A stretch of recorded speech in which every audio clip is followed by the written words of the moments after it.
Les pionniers chez Fred Mazzella, le tête-à-tête. Bienvenue dans le tête-à-tête. Aujourd'hui, je reçois Luca De Meo. Bonjour Luca. Bonjour. Alors, tu as à ton actif 30 ans de carrière dans l'automobile. Tu as été à la tête de nombreuses marques européennes. Tu aimes les défis, la résolution des problèmes propres à la fonction de direction générale. C'est pour ça que tu as accepté de prendre la direction générale en 2020 de Renault, du groupe Renault, après une période tumultueuse que l'on connaît. Tu es un grand dirigeant du CAC 40, mais tu as les pieds sur terre, tu as de l'empathie, tu es connecté aux clients. Tu es ce qu'on appelle dans le milieu un car guy, donc un homme passionné des voitures. Tu as lancé en tout plus d'une centaine de modèles de voitures pour de nombreuses marques. Tu es très attaché à l'Europe et à la France, et aussi aux valeurs de responsabilité de l'entreprise, sociale et environnementale. Alors, tu connais le principe de l'émission ici. On est là pour explorer tes émotions, tes ressentis, tes apprentissages. On est là pour essayer de comprendre comment tu fonctionnes, de se mettre à la place de Luca De Meo et de voir quels sont les apprentissages aussi que tu as pu avoir sur la route. On aura quelques interventions et illustrations de Stéphanie qui viendra nous montrer quelques étapes fondamentales dans ton parcours. Alors, on commence tout de suite par l'enfance. Alors, tu es né en 67 à Milan. Ton père était banquier d'affaires et tu as beaucoup voyagé en étant enfant, une douzaine de pays, je crois. Tu parles 5 langues.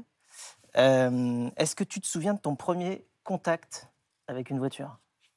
Non, je pense que c'était très tôt. Je pense que j'étais toujours passionné de ça.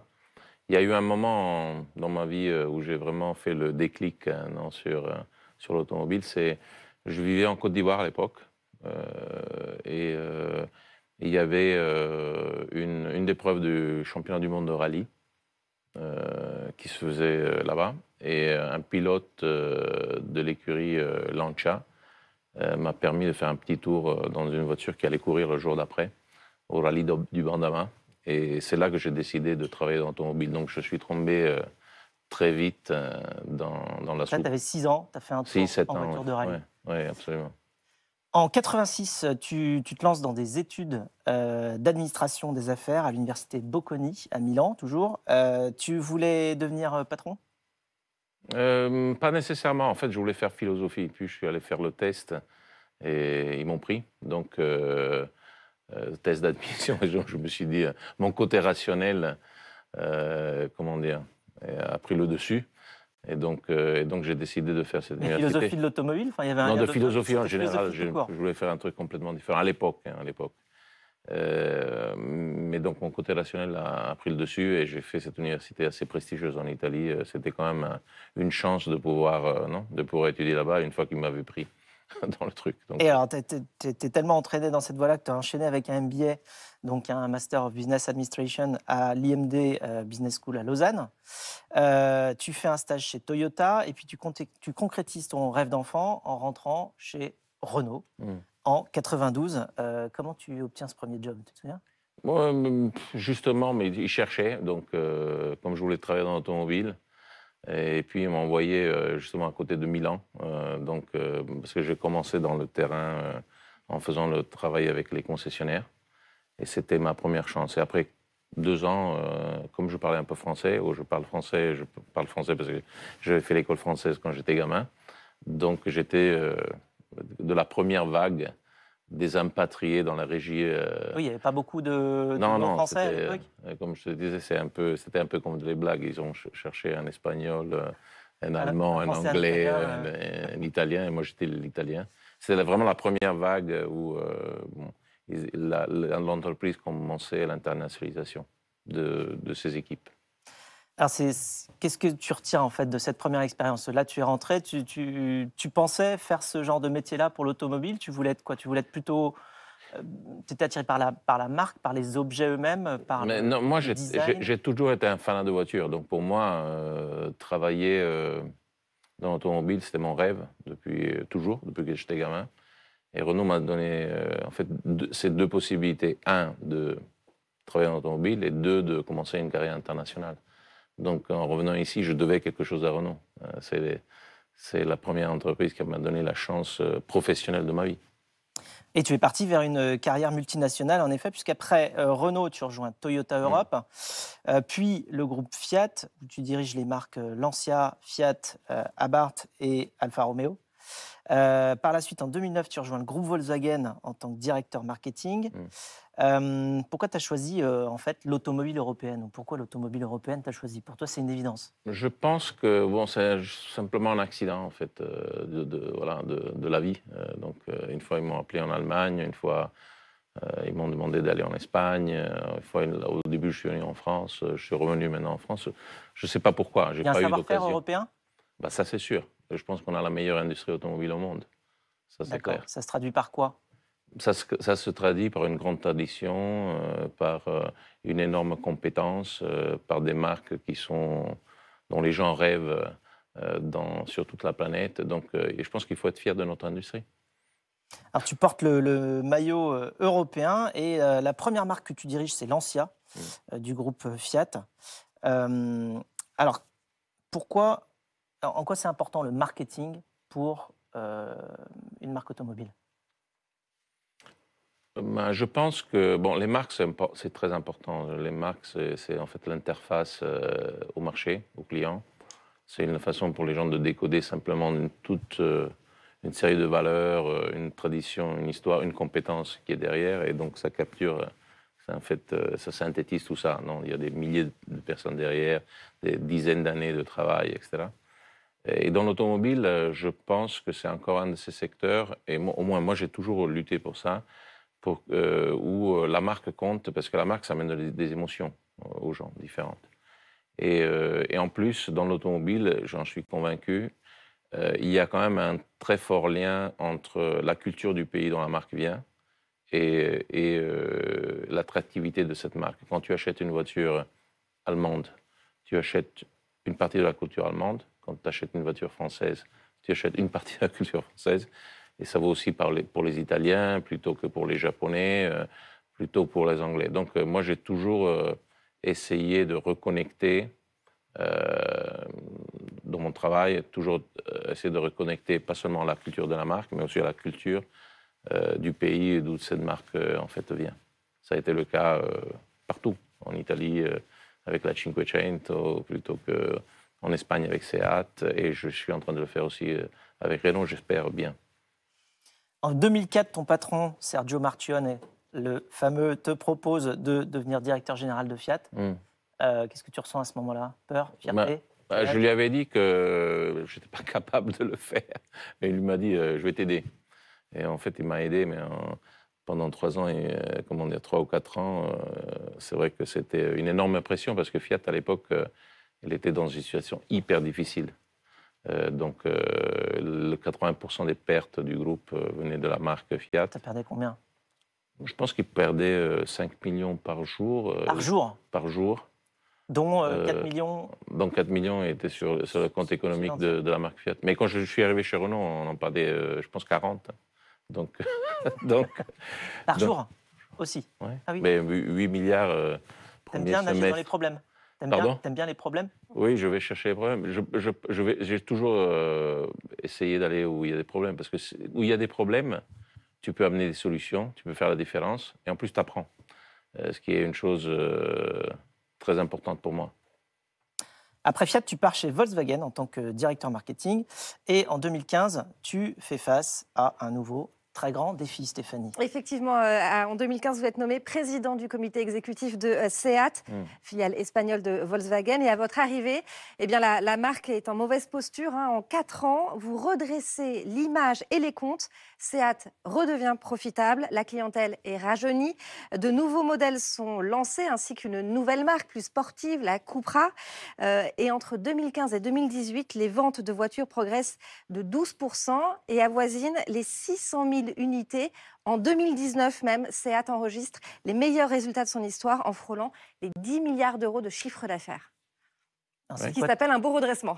Oui, c'était une super expérience. Moi, j'adore Seat, j'adore Barcelone, j'adore l'Espagne. C'était vraiment une très, très belle expérience. Et ça a redonné fierté à toute une équipe, mais aussi, en fait, à toute une région, à tout un pays. C'est beau de voir ça. C'est exactement le type de situation je vais chercher. Seat n'avait jamais gagné d'argent dans les 30 ans précédents. C'est-à-dire, le groupe Volkswagen avait acheté Seat en 86. Moi, je suis arrivé 2015-2016. Ils n'avaient jamais gagné de l'argent. Et ça, c'est un peu déprimant, non, pour les gens. Donc, on a changé ça. Et maintenant, je vois que mes collègues à Barcelone, ils vont bien. Je suis content. Après avoir démontré tes capacités de redressement, justement, de situation quasi désespérée, en juillet 2020, Jean-Dominique Sénard t'appelle. Cher Luca, peux-tu nous dire pourquoi tu as accepté le challenge que je t'ai offert en 2020 lorsque tu nous as rejoints chez Renault pour reprendre les opérations d'une société qui était dans l'état que nous savons? D'abord parce que j'ai trouvé que Jean-Dominique, c'est un grand monsieur. Des gens comme lui, il n'y en a pas beaucoup. Non. Il n'y en a plus beaucoup, toi tu connais bien. Donc c'est une personne d'une honnêteté, d'une intégrité, d'une élégance, d'une courtoisie assez rare. Donc je suis venu pour lui. Une grande puissance Parce de que travail aussi. c'est important aussi d'avoir une espèce de affinité avec les gens avec lesquels tu travailles. Je suis venu certainement pour le défi. Comme je dis au début, je comprenais bien que Renault était dans le trou. Et comme c'est une entreprise glorieuse de l'industrie automobile européenne, la possibilité de donner ma petite contribution à ça, ça me rend fier comme gars de l'automobile. Je suis venu parce que je devais quelque chose à Renault, qui était l'entreprise qui m'a donné la chance quand j'étais tout jeune. Et je suis venu aussi parce que j'aime la France, c'est un grand pays où je me sens assez à l'aise. Donc je connais un peu la culture, je connais un peu la langue. Et c'est un pays où j'avais envie de vivre. Voilà, ça c'est 3 ou 4 raisons. Je pense que c'est suffisant, non? Bon, alors là, oui, c'est sûr. Tu avais déjà en plus un défi, là, non seulement avec l'état de Renault à l'époque, mais en plus toutes les crises qu'il y a pu avoir. Ouais. Tu es arrivé en plein Covid, en fait. Ah oui, je suis arrivé en plein Covid. Il n'y avait personne dans les bureaux. Oui, mais les crises, c'est des opportunités aussi. Parce que c'est le moment où tu peux... même les équipes, on n'a pas trop à perdre. Donc, il n'y a plus personne qui te dit on va faire comme avant. Mais exactement. Tu Là... n'as pas trop à perdre, donc tu te poses les bonnes questions. C'est comme les gens qui malheureusement ont eu des graves problèmes de santé. Ils remettent les priorités dans le bon ordre dans la vie. Ils se posent les bonnes questions. Et ils ont normalement une vitalité, non, parce qu'ils ont envie de vivre. Et si tu tournes ça, comment dire, si tu ne mets pas 10 ans pour le faire, comme nous on l'a fait dans quelques mois, on a commencé à voir que les résultats de la nouvelle approche, ça marchait. Et donc, c'est assez enthousiasmant. Moi, j'aime bien ça. Alors justement, comment tu as fait? Au début, tu as fait un état des lieux. Et puis, déjà, ça ressemblait à quoi? Et qu'est-ce que tu t'es dit que tu allais faire comme plan pour sortir du trou? Moi, je pense qu'une des choses, et c'est tout à fait compréhensible, c'est qu'après des années assez troubles, en fait, pour des raisons, je ne vais pas commenter le passé, je n'ai jamais eu l'arrogance intellectuelle de juger les gens qui avaient avant moi, et je ne vais jamais le faire. Mais ce que j'ai vu, évidemment, c'est après ces années, il y a beaucoup de monde qui avait perdu confiance en soi-même, non? Donc, je pense que Renault était déjà plein de petites pépites, de trésors, de compétences, etc. Mais les gens, ils ne voyaient plus ça. Ils pensaient qu'ils descendaient sur le terrain de jeu en pensant qu'ils allaient perdre le match. Et je pense que c'est une question de mindset que tu dois, non? Si je peux utiliser ce mot anglais, c'est une question d'attitude mais de confiance en soi, mais sans être arrogant. Mais c'est quand même une entreprise qui était dans le marché pendant 124 ans, donc il doit y avoir quelque chose de bien. Et il y avait une grande fierté. Absolument. Qui a été Exactement. chamboulée. Donc moi j'avais besoin de faire prendre conscience aux gens que nos concurrents ne sont pas nécessairement beaucoup mieux que nous. Ouais, ils sont bons, on les respecte, etc. Mais on peut faire les choses. Ça, c'est une chose. Je pense que la deuxième, certainement, il y avait une organisation, à mon avis, assez complexe, qui avait une logique qui n'était pas nécessairement adaptée aux défis de redressement que nous on avait. avec quelque chose qui restait d'une vision de l'entreprise qui était plus actuelle, parce que, comme tu sais très bien, pendant des années, tout était visé à la fusion avec Nissan, etc. Donc, en gros, la destination, c'était ça. Mais moi, je voulais redonner une stratégie à Renault, une identité à Renault, parce que je pense que tous les partenaires de l'Alliance doivent avoir leur stratégie, doivent être forts et pour pouvoir s'asseoir à la table et avoir une bonne conversation. C'est comme dans les mariages, il faut toujours que ce soit assez équilibré. Et j'avais besoin de remettre les gens de Renault sur nos sujets, sur notre stratégie. Et je pense que les gens ont commencé. Et l'organisation était très complexe.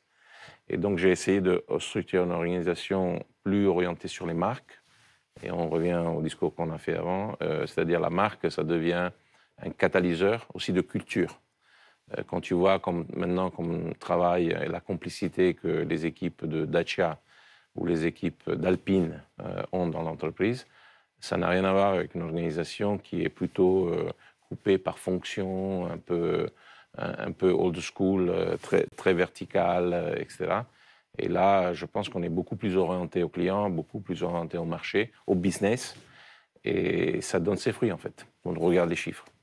Et toute cette stratégie, tu l'as fait en plusieurs phases, hein. Il y a eu la résurrection, la révolution, et puis maintenant véritablement la révolution que tu as englobée dans la Renaulution. Tu as vraiment, bien encapsulé toute cette stratégie. Mais au-delà de ça, il y a aussi 5 blocs fonctionnels et stratégiques que tu as définis dans l'entreprise. Alors, est-ce que tu peux nous les décrire rapidement, entre Ors, Ampère Oui, je fais ça rapide. En fait, les 3 phases, c'était résurrection, c'était sauver la boîte. Oui. Rénovation, c'est mettre le produit au centre de notre mécanisme et de notre stratégie. Et vous allez voir que d'ici 25-26, Renault va avoir dans la rue une gamme de produits qu'on n'a jamais eu depuis des décennies. Et ça, c'est tout le travail que nos designers, nos ingénieurs ont fait ces derniers 2 ans et demi. Et là, ça commence, là, ça va cracher. Là, ça commence à arriver. Et ça va tout changer, à mon avis. Troisième chose, c'était la révolution. Et la révolution, c'est, troisième phase, c'est vraiment d'imaginer. Le monde de l'automobile est en train de changer énormément. Le monde de la mobilité, tu le sais très bien, toi aussi. Il y a des opportunités qui se créent. Il y a une nouvelle chaîne de la valeur. Et il y a un contexte qui est très volatile et il y a une technologie qui est très évolutive. Donc, il faut construire des organisations qui soient adaptées à ce nouveau monde. Donc, nous, ce qu'on va faire, ce qu'on est en train de faire, c'est d'essayer de spécialiser des groupes plus compacts de gens sur des sujets orientés au futur. Par exemple, tu prends l'électrique, tu prends le software, tu prends l'économie circulaire, tu prends disons le haut de gamme avec Alpine qu'on n'a jamais fait chez Renault vraiment, etc.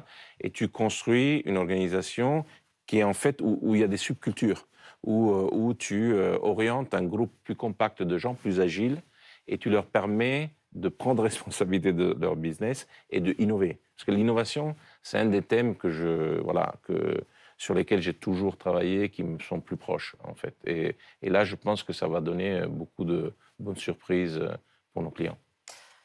Alors, c'est quoi les 5 sports de Renault ? Mais je mentionnais avant, je pense que la combinaison dans la prochaine génération de produits de l'électrique et du software, ça va donner, je dirais, des produits qui ont vraiment un autre potentiel pour le client. C'est très important. Je pense qu'il y a tous les thèmes des services, de la mobilité. Et dans cet espace-là, tu vas de l'abonnement des voitures jusqu'au système de paiement, jusqu'à l'assurance, plutôt que les plateformes de mobilité, la gestion de l'énergie, parce qu'avec la voiture électrique, il y a peut-être un business. La voiture, elle est connectée à un moment donné tous les jours à un câble, et donc il y a tout le monde derrière. L'économie circulaire, ça va devenir un must, parce qu'on a besoin de réduire l'impact en premier cycle, deuxième cycle et troisième cycle des voitures. Donc, il faut qu'on organise. Le business, il faut qu'on crée une entreprise, c'est ce qu'on est en train de faire. Voilà, donc on a joué au foot pendant 100 ans. À un moment donné, ils nous demandent de faire les Jeux olympiques. Okay, donc, tu peux dire, il y a 4 ou 5 sports que tu dois faire. Tu as 2 possibilités. tu fais le pentathlon, donc tu demandes à la même personne de courir, de nager, d'aller au vélo, etc. Normalement, bon, c'est une médaille très précise, je ne veux pas dire le contraire, mais normalement, dans chacune des disciplines, ce type d'athlète ne fait jamais le record du monde. Ou tu peux décider que tu prends 4 ou 5 athlètes qui ont un talent différent, une conformation physique différente, ils entraînent différemment, ils mangent différemment. Leur performance est mesurée de façon différente, parce qu'une fois c'est le timing, l'autre fois c'est la distance. Et là, tu fais les disciplines et tu peux peut-être, dans chacune des disciplines, gagner, pas une médaille, mais 4, 3, 2 ou 5. Et tu peux peut-être faire un record du monde. Et nous, on a choisi clairement ce deuxième schéma, disons, ce deuxième concept. Et c'est une stratégie qui paie, Stéphanie. Effectivement, puisque à votre arrivée chez Renault en juillet 2020, le groupe perdait 8 milliards d'euros. 2 ans plus tard, la perte est limitée à 338 millions d'euros. Le chiffre d'affaires bondit de 11% à 46 milliards. Surtout, Renault double sa marge opérationnelle à 5,6% du chiffre d'affaires. Des résultats obtenus malgré le retrait de Russie qui grève les comptes de 2,3 milliards et avec une stratégie en rupture totale, avec la course au volume de la période Carlos Ghosn. Si vous vendez moins de voitures, Renault réalise plus de profits sur chaque véhicule vendu, en moyenne 1 000 euros de plus par voiture vendue comparé à l'année 2000. Et vous l'avez dit, c'est l'un des redressements les plus rapides de l'histoire automobile. Oui, bon, vous avez tout dit. Donc, je pense que oui, je pense que c'est. Moi, je ne suis pas surpris parce que je pense que l'automobile, c'est une industrie qui te donne la chance de faire bien. C'est-à-dire, tu peux descendre aux enfers très, très vite, mais tu peux remonter si tu fais les choses bien. Et bon, Renault, c'est bien un cas de. J'avais déjà vu ça. Donc, je n'étais pas surpris. Peut-être des observateurs ou même des gens dans l'entreprise sont surpris de voir Renault rebondir si rapidement. Mais bon, ça veut dire que notre stratégie marche. Moi, ce que j'ai envie de dire, c'est que ce n'est que le début. J'espère que le contexte va être plus facile pour nous, parce que les derniers 2 ans et demi, 3 ans, ça a été... La pandémie, on a eu toute la pandémie, tout le thème des semi-conducteurs, la logistique elle est en crise. Le marché, il est quand même encore 20, 25, 30% plus bas des valeurs historiques. Donc, si on l'a fait pendant qu'il pleuvait, il y avait de la flotte comme ça, etc. Je pense que si la situation redevient, comment dire, un peu plus stable, je ne veux pas dire complètement stable, parce qu'elle ne sera jamais comme ça, je pense qu'avec les produits qu'on aura, on commencera vraiment à rejouer le rôle de leader dans certains domaines, qui est le rôle qu'une marque comme Renault, qu'une entreprise comme Renault doit jouer. Je n'ai pas envie de rester au fond du peloton, ça c'est clair. Et parmi les défis donc à venir, il y a le défi écologique, il y a la transition énergétique. Comment tu appréhendes tout ça en tant que constructeur? Nous, on a un des meilleurs mix, en termes d'impact, on a un des meilleurs mix au monde, en fait, pour notre addiction dans l'électrique, pour la technologie de l'hybride, mais aussi parce qu'on a toujours vendu en moyenne des voitures plus petites, plus compactes d'autres constructeurs. Donc, je pense qu'on est bien positionné. Le challenge, il est énorme parce que l'industrie de l'automobile, c'est une des industries qui est soumise à la réglementation la plus sévère et la plus ambitieuse. Donc nous, en 12 ans, on doit être à 0. Il faudra le faire avec les voitures électriques. J'espère c'est 2035 là. Oui, c'est 2035. Et donc, c'est un défi énorme. Et nous, on se voit pas seulement le faire sur les voitures, mais en fait, on se voit le faire sur toute la chaîne. Donc, y compris à l'usage, y compris dans les sites de production, etc., etc. Donc, dans le sourcing, etc. Donc, je pense que c'est un énorme défi. Je crois que ça vaut la peine de le faire pour nous, pour être plus compétitifs, pour l'Europe et aussi pour les prochaines générations. Donc, on passe beaucoup de temps sur ça. Je pense que l'industrie est vraiment engagée. Là, je parle plutôt comme président de l'association des constructeurs européens. Je pense que l'industrie d'automobile, il ne faut pas se tromper. On est une partie de la solution, on n'est pas un problème. L'industrie automobile, en ce moment, est en train d'investir 250 milliards d'euros dans la transition aux nouvelles technologies. Et nous, on veut être dans la tête du peloton quand il s'agit de faire ce switch-là. Alors c'est un travail d'équipe, mais c'est quoi les prochains véhicules qui pour toi sont la patte Luca De Meo? Alors je sais que tu avais révélé le Scénic Vision avec une vision de la responsabilité des entreprises au sens large. Peut-être tu peux nous en dire un mot, et puis les prochains modèles qui vont sortir et qui... Ben, il y aura, on vient de lancer l'espace, il y aura la Clio, comment dire, disons après l'été, on aura le Scénic, la version, disons, série du concept qu'on a vu à Change Now l'année dernière, qui est d'ailleurs très proche. C'est une voiture électrique avec une autonomie très importante. Qu'est-ce qu'il a de particulier justement, parce qu'il avait plus... En fait, je pense que nous aujourd'hui on vend la Mégane, ça a beaucoup de succès. C'est une voiture plus compacte, plus sportive. Ça devient vraiment un choix logique pour une famille, un père de famille ou une mère de famille qui veut avoir une voiture, la première voiture dans la maison, parce qu'elle va faire plus de 550 km en autonomie.